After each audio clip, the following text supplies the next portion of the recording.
Coach, how was the energy with the finish line so close?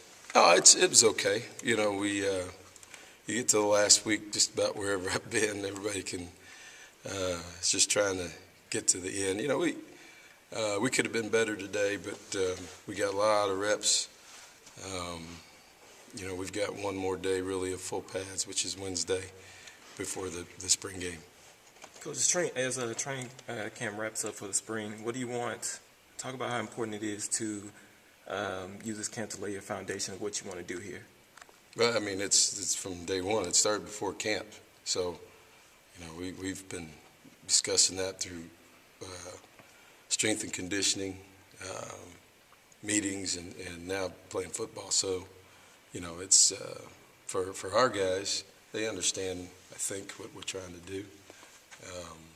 We'd like to get out of this camp with a two deep, but you know, I don't know if that's possible based on numbers and based on everything else. You know, along those lines, you know, people are worried or talking about, well, Coach, I hope you don't have. I've had a couple of people Saturday night talk about that. I hope you don't have that crazy scoring system for the spring game. You know, but it's just the way it is. We don't have enough guys to split the team in two separate teams. Number one, and number two, we still need another day of practice to get some stuff out of it. And, you know, our quarterbacks need development. We didn't have and haven't had both our tight ends for the last 4 days. We had Prelude a little bit. He had I don't know, he's really, really sick. And so, you know, we just didn't have those guys. But you get down here to the end and you're trying to figure out, you know, how we can keep practicing, how we can keep developing our football team. And I just don't want to go out there Saturday and have our quarterbacks throwing the guys just because we split a team to have a game, throwing the guys with no names on their back that will never play for us. And trying to keep the guys who play, who are going to play significant time for us together, whether it's offense or defensively. And we can't afford to give that day away with guys out there that nobody knows who they are and just trying to play a football game. So we're going to get another day out of it, and it won't be that crazy a scoring system, but we just got to do it. So it'll be similar to the way you've done it so far with the scrimmages? Or? No, it'll be a game. It'll be a game-type situation, and the scoring system ought to be out. It's pretty simple, but it'll be offense versus the defense, basically, and we'll go ones versus twos to try to keep some continuity on both sides. It also allows us to rotate some guys who are twos to ones just to get another good look at them, and some of the guys that are ones to twos if they're not holding up what they're doing during the game, and instead of running guys back and forth with those, I hate those beanies and yellow jerseys. I think that looks terrible too. So, you know, either way you go, you know, the way it is right now for us, scholarship-wise, numbers-wise, you know, we can't put two teams out there and go against each other that are quality. You're going to have a future pro offensive lineman blocking somebody you've never heard of, you know, which is not right. And, you know, we need to have our guys working against our good guys working against our good guys and getting each other better and getting some unit continuity. After watching the film from Friday night, what was your evaluation of the quarterback? I thought, you ready for this? Yeah. The same thing as the week before. I thought they did some good things, and I thought they did some bad things. So, you know, we will continue to coach them. We will continue to rep them, and you know, I think guys are starting to understand, as I said at the beginning, the first thing guys got to understand is his limitations, which most quarterbacks don't do that. They admit they don't. Most of them don't think they have any limitations. That's a good thing. But, you know, you got to understand, too, that there are 10 other guys out there that can play. In perimeter, in particular, you know, there's 4 or 5 other guys out there that can help you.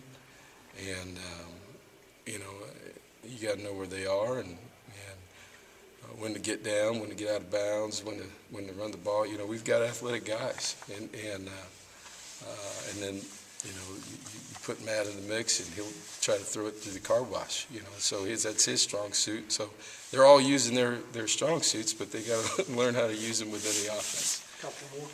Coach, from the beginning, you talked about consistency, but are there players who have been there showing up day in and day out, and are there players throughout spring Yeah. practice who are at that point? Yeah, we've got a couple guys like that. We talked about it. Some guys are up and down. We're working on just general effort all the time. I think Ben Molina is one of those guys that we can count on. You can see it. I yell at him a bunch during the scrimmages, but, he's a guy that we can count on. We've moved him even into a personal protector role in punt.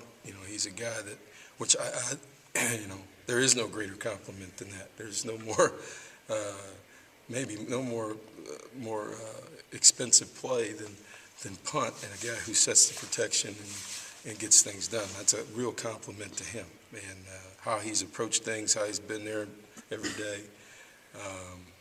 His role, I think, he's really, really done a nice job. I think obviously our two tackles have done that. Cedric has been pretty steady. For Pat to move in there at center, he's been pretty steady. The snaps have not been a problem. You think about it now, you go through with two brand new centers, him and Ben Compton. Two guys that are throwing shotgun snaps back there in the last 2 weekends. You really haven't had too much of a problem.